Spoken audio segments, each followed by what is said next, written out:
Okay, thank you, Brent. Come on. It's a real pleasure to be here. I'd like to thank specifically Marta and Anna for dealing with us. I know that it's a particularly crazy time for all of the students, and we're showing up at a time when many of the people are not in Gillespie Broad. So, but thank you for opening up your school and opening up your culture and your town for us to experience. I am currently a professor at Ball State University, and the glass facility is housed at the Glick Center for Glass. We laugh at Ball State University, the glass studio has only been there since 2010, but the Ball family made their money producing glass jars. And they deeded the land to the state, and their namesake is on the university, but we kind of came late to the game as far as the university was concerned. So most of the past in Indiana is an industrial glass process, and most of the glass was primarily pressed. At one point in time, Indiana had the largest natural gas dome in North America, and so there were over 350 glass producing facilities in Indiana. And Indiana's name comes from the fact that it was an Indian reservation before we kicked the Indians or the Native Americans off of that land following the Civil War. And what happened once the Native Americans were moved off of that land, industrialization happened in Indiana, and it took probably about 25 years for them to exhaust this resource.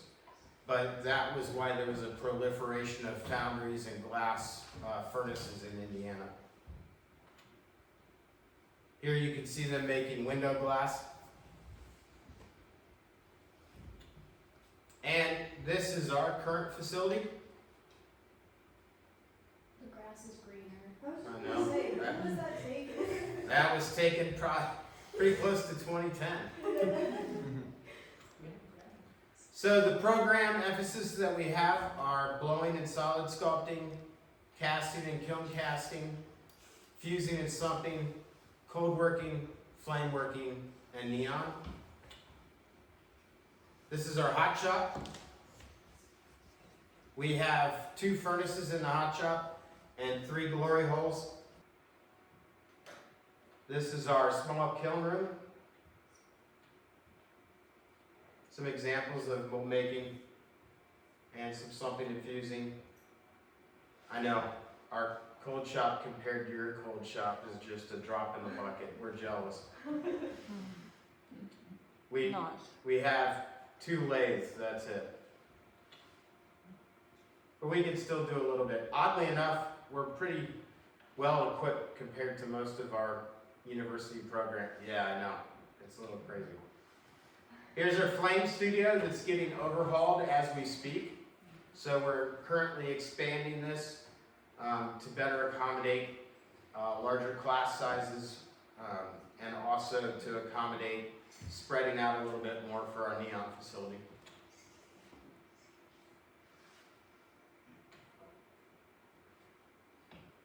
We're one of only a couple programs in the country that offers neon. And we've exchanged, sorry for the overlap, we've exchanged with Gepard Academy in Wrocław.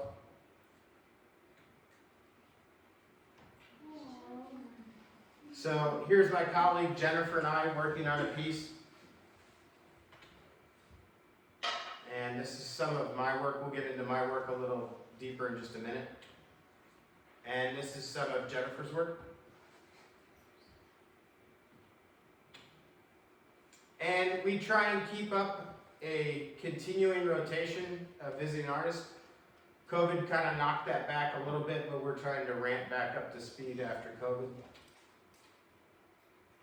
And we try and bring in practitioners that do wide array of practices.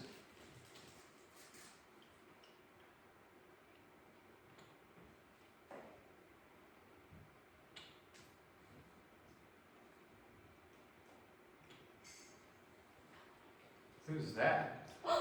That's me. Ah. Nice. So here are some examples of our student work.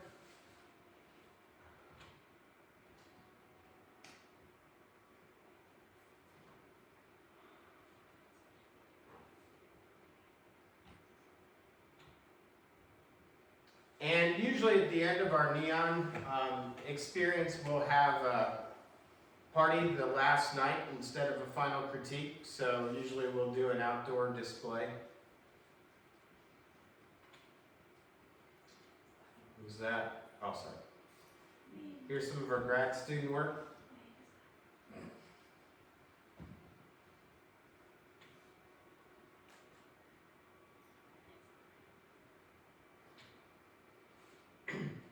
And these are the prescribed career paths that we currently have on the books for our students.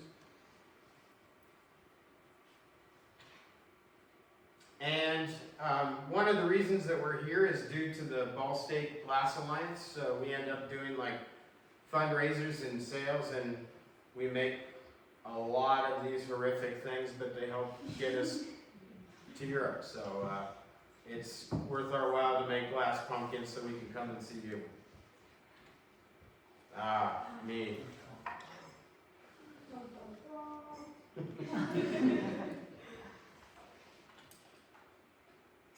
So sometimes this is how I feel when I approach my work, kind of adrift.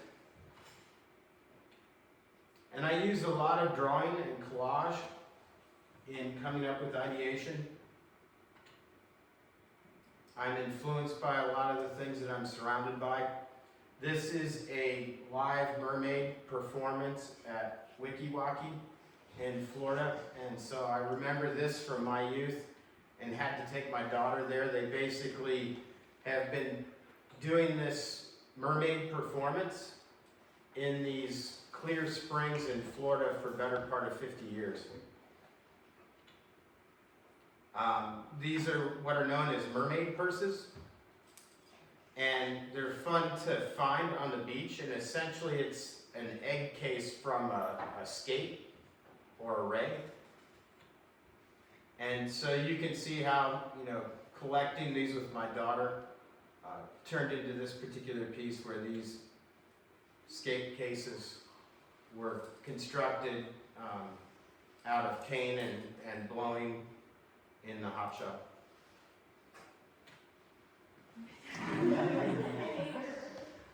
And I think one of the reasons that we're artists is we always try to tap into our inner kid.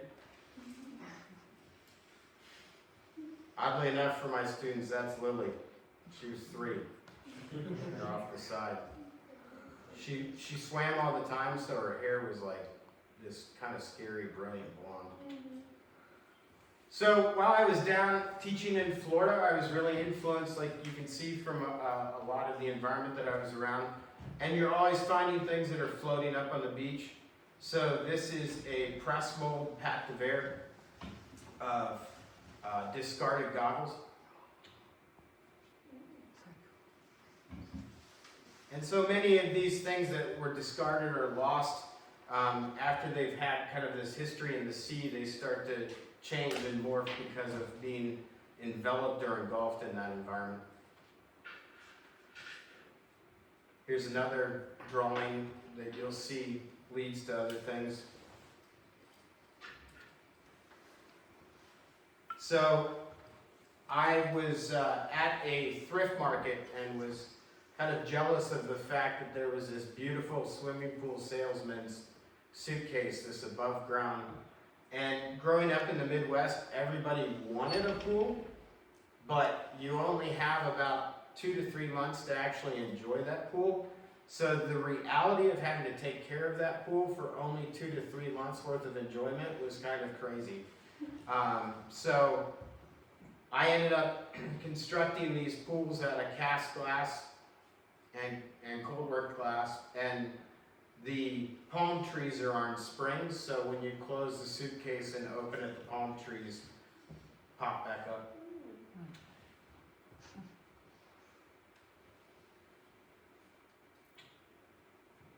So I've not only been interested in what's floating on top of the water, but what is in the water. And so this was influenced by some investigations through the microscope into diatoms. And diatoms are one of the reasons why we actually have oxygen on the planet. They produce a fair amount of oxygen, and oddly enough, they're probably the smallest organism that produces a silica-based shell. So they bring materials in through that shell and then exude waste out through that shell. And many of them have kind of this organic structure, so I wanted to investigate that in the blowing process. And where I lived for a little while in North Carolina, there was an abundance of mica. And what's kind of interesting with mica is it's rather heat resistant, especially at the temperatures that we work at. So I took some of those similar forms that I was investigating with the diatoms and filled it with mica while it was hot. And so what's kind of interesting is the material is still loose and floating around in there. And it coupled really well with this stainless steel background. So you get kind of this mirror blurred image that happens from the interaction between the two.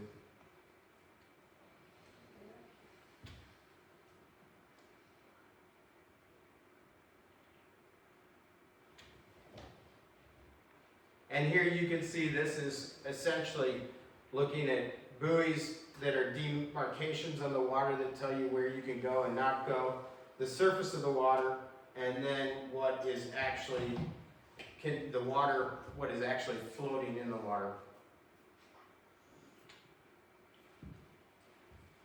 So this is kiln cast glass, blown and salt, and then blown.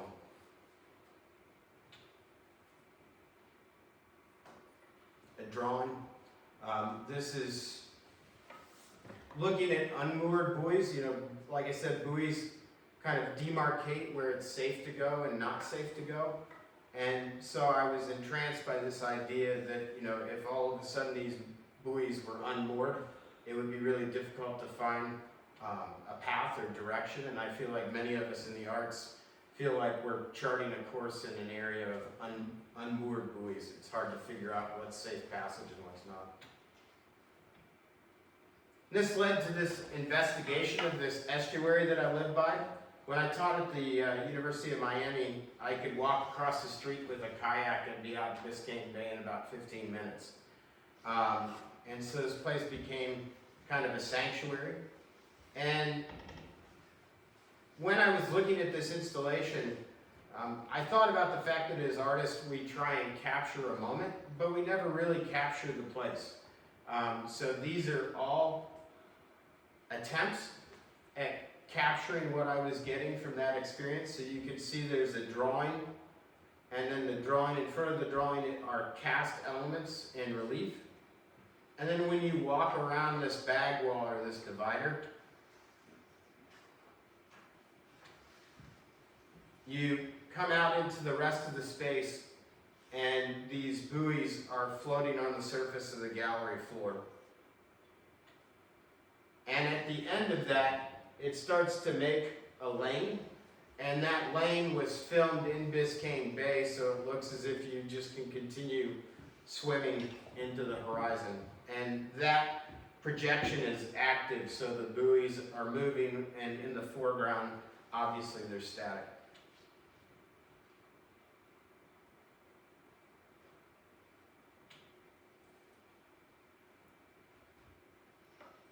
I clip a bunch of things and try and see how they inform my work. I don't know what would be the Czech equivalent of water witching. Do you have these people that look for wells with a stick or a piece of steel? So this was based on water witching, or looking for water. Super. Another drawing on vellum. Once again, kind of playing with that idea of the gallery floor or the pedestal top being the surface of the water, and questioning whether this person is emerging or submerging. I think that's kind of an interesting liminal point. Kind of like this image. The two realities are quite different. Haven't made this piece in glass yet, but I'm still working on it. Teething ring. It's funny that Camille has been making a lot of work based on his kids' drawings and toys. I too was kind of influenced by that, but I was a little probably crueler. I decided that it'd be interesting to take a child's teething ring and enlarge it. And so these cast glass pieces are about this big, so the thing's quite large. And each of those cast glass elements moves around that stainless steel tube.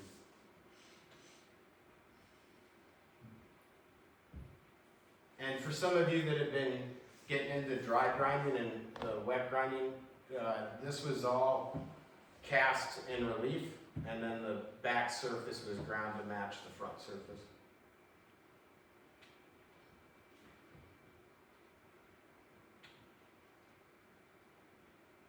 So these are peach pickers, and like I said, sometimes we all need a change of perspective.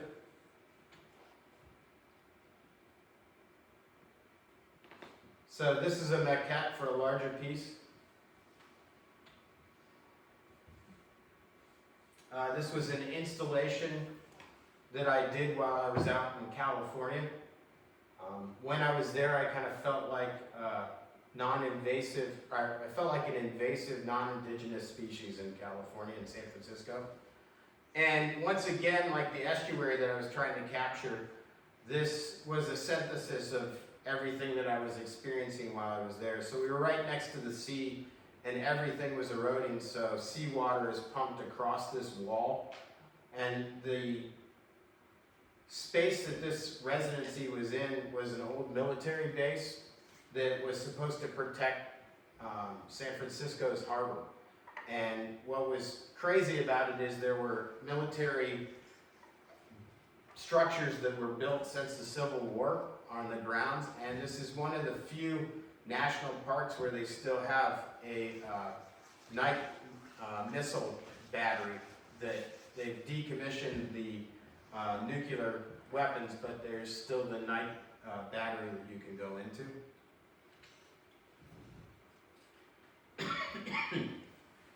So these eucalyptus trees, they were a invasive non-indigenous species as well. They were brought over from Australia to make railroad ties, but all of the railroad ties that had been made in Australia from eucalyptus were old growth, and so they made perfectly good railroad ties, but when they grew eucalyptus on the west coast and cut them into railroad ties, they warped and twisted and through the train tracks. And so the area that I was in smelled like eucalyptus because there were quite a few eucalyptus trees, but they have a lot of problems with fire in that particular part of San Francisco, in the Bay Area. And what happens is when fire hits these eucalyptus trees, they basically explode because of the oil content. So they act as giant bombs. This here is referring to some of those military installations that are on the grounds, and smoke comes up through there, and there's a projection of a fire on here, but the smoke that comes up is scented with eucalyptus. So referring back to that other maquette, I started thinking about my family tree and thinking about like what divorce does to your family tree, and I ended up making a pair of stilts with the tree split, thinking about kind of how that fractures that system. And this is all enamel on glass, sheet glass. This is another piece I made for my daughter called Giving Her the Sun, the Moon and the Stars. And you can see these are marine elements that have been polished and fit into these ladles for pouring metal. And then this one was kiln sculpted moon.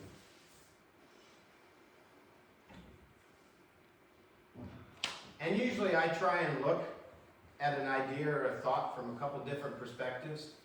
So this is inner space, outer space. This was kind of investigating celestial bodies and things that happen in space. So here's kind of my simple nod to a black hole. This is a sifting pan that I've needle pointed the stars into. And then this is a blown element and fused marine. And I also took into account the Carl Sagan phrase, "We were all made of stardust." And so here's a spoon with a little bit of stars leaking out and spilling onto the floor. Another investigation. This piece is mirrored and acid etched. So the mirror on this transparent cobalt blue, it starts to do a weird thing with your eyes, and the mirroring that happens on the other side.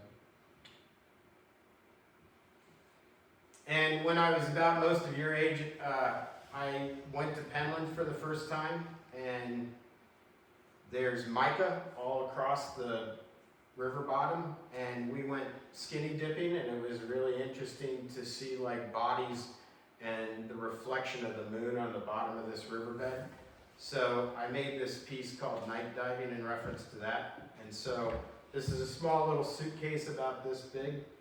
And when you spin it, the diving platform is elevated.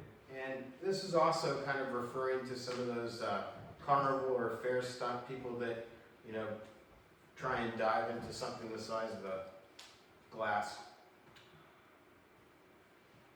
More investigations with stars using the cyanotype process.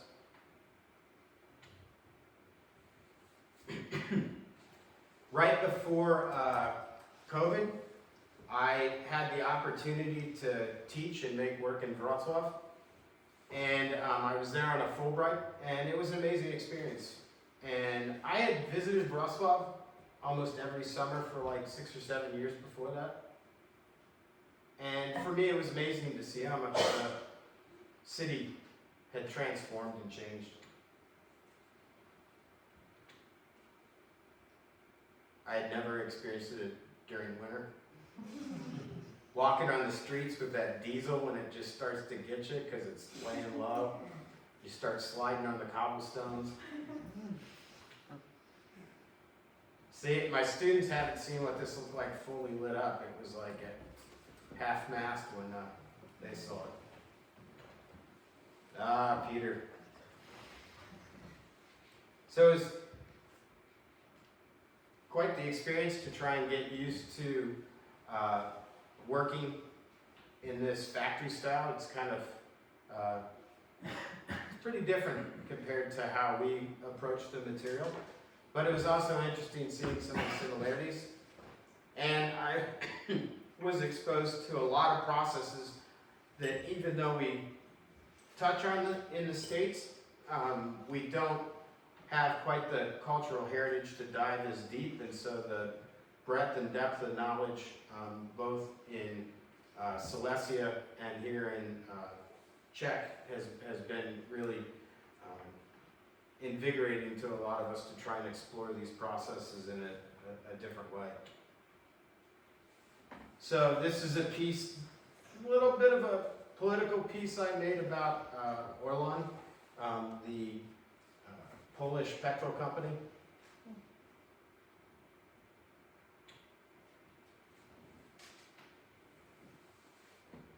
And I started investigating, this was with the enamel process, but I was interested in investigating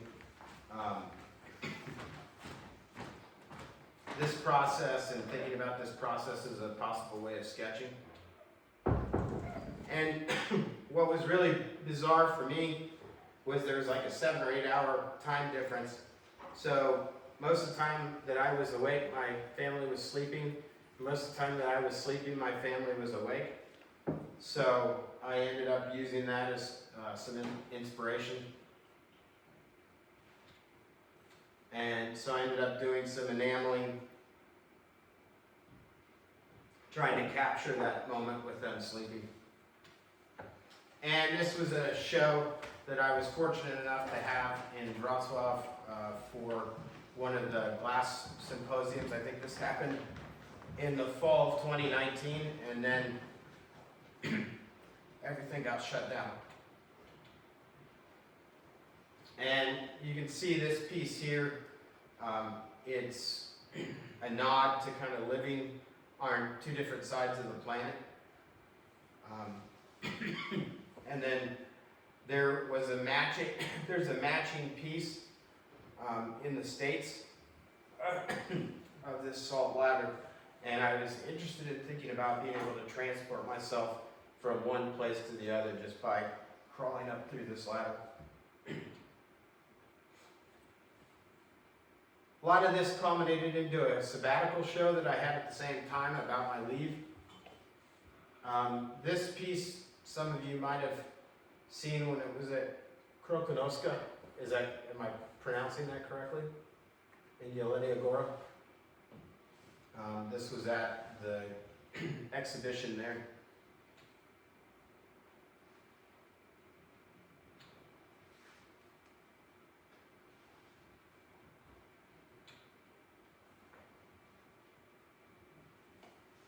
So this piece is entitled Effluent, thinking about the influence of money and manipulation on people. And you can see the suitcase is swelled and can barely contain the ooze that's coming out of it.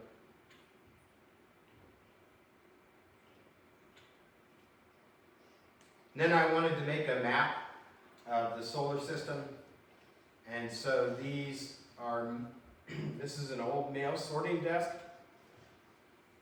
that has all of these panels of stars in it. And then the piece on the right is entitled Helen of Troy. I'm from Troy, Ohio, and we ended up having these industrialists, kind of like in Muncie, come in and transform the city and infused it with a lot of money and a lot of public good and growth.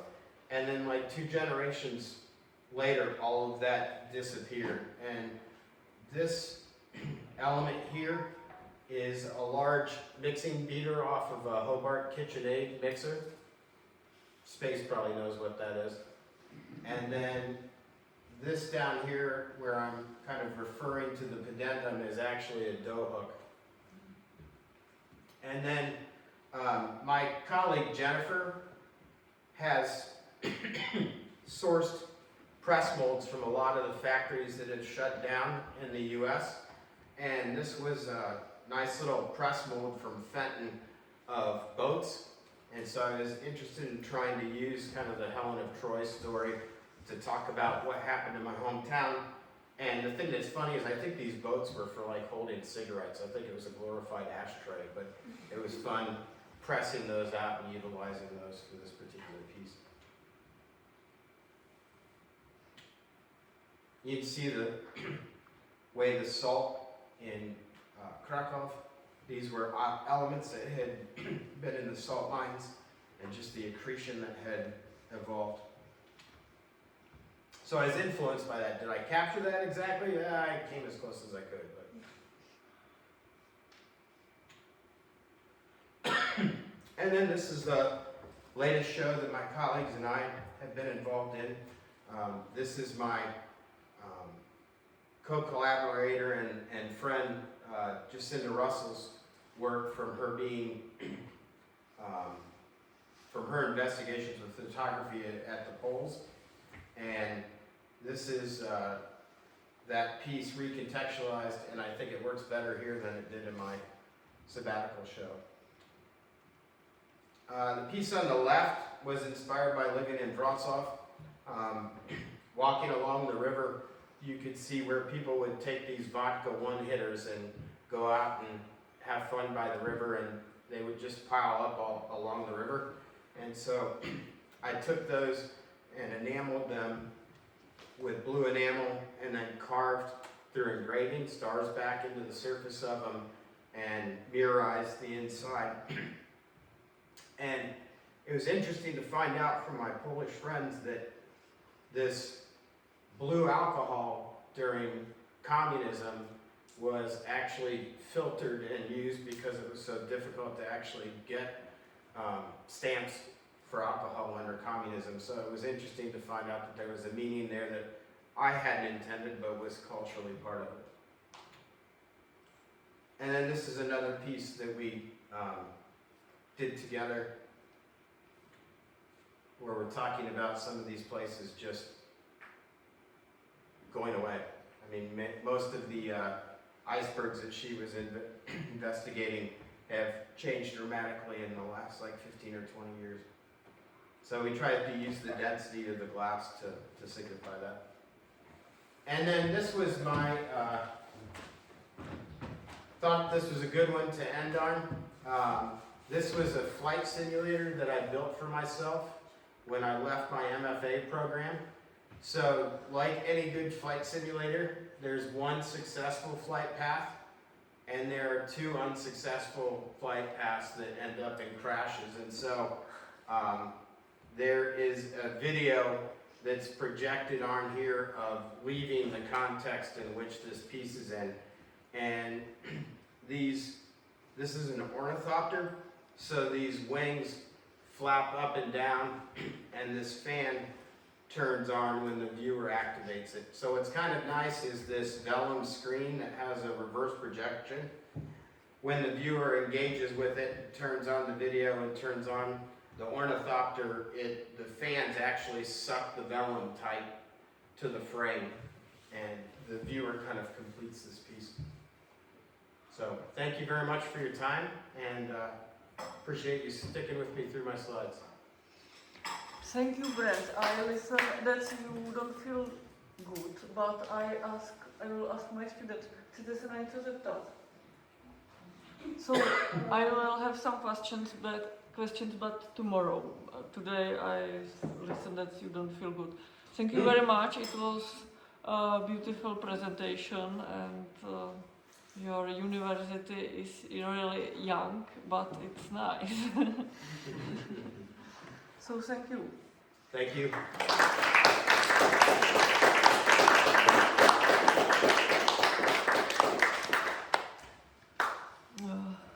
Tak my moc děkujeme. A opravdu máte nějakou otázku?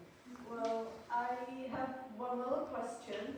I was really impressed by your work and work of all your students, because in this school we don't work in this big measure, and the techniques you do on your school is so amazing and inspirative, and I'm really happy that you came here and we could hear something from you, because even though I'm in the first grade, I'm really enjoying working with glass and having a chance to hear something from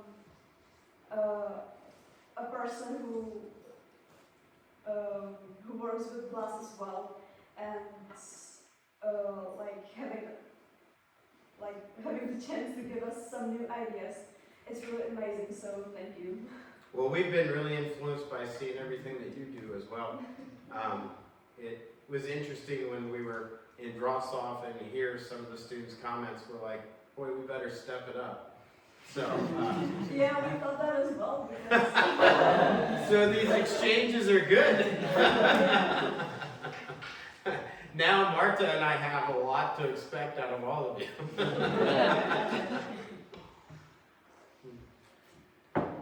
You could visit, you could go to study to Wrocław and next go to study to Indiana.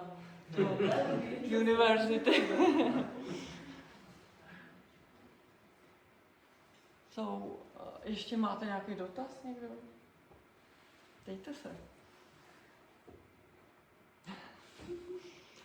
So I will ask you tomorrow. Maybe it will be better for you. Athena has a But question. it's great, thank you. So I know you kind of, I feel like I know most of your pieces that I've seen come out of the hot shop, but I was really amazed by a lot of your casting pieces. Mhm. And do you like have interest in continuing your casting projects at all, or do you kind of like what you're doing in the hot shop? I, oddly enough, don't feel any affinity towards one process or the other. Okay. I wish I was better at flame working. I would probably do more flame working if Michelle wasn't around. But I tend to gravitate towards whatever process I think is going to help facilitate the idea.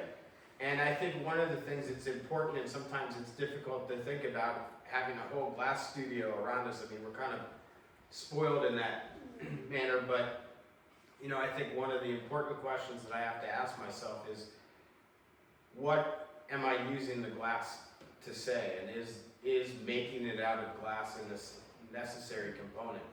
Is there another material that I might be able to say what I'm trying to say better with? A lot of times no, but you know, you get to this idea that like just because you make it out of glass doesn't necessarily mean it's this amazing work of art. You know, the material itself is not going to transform a concept. Yeah.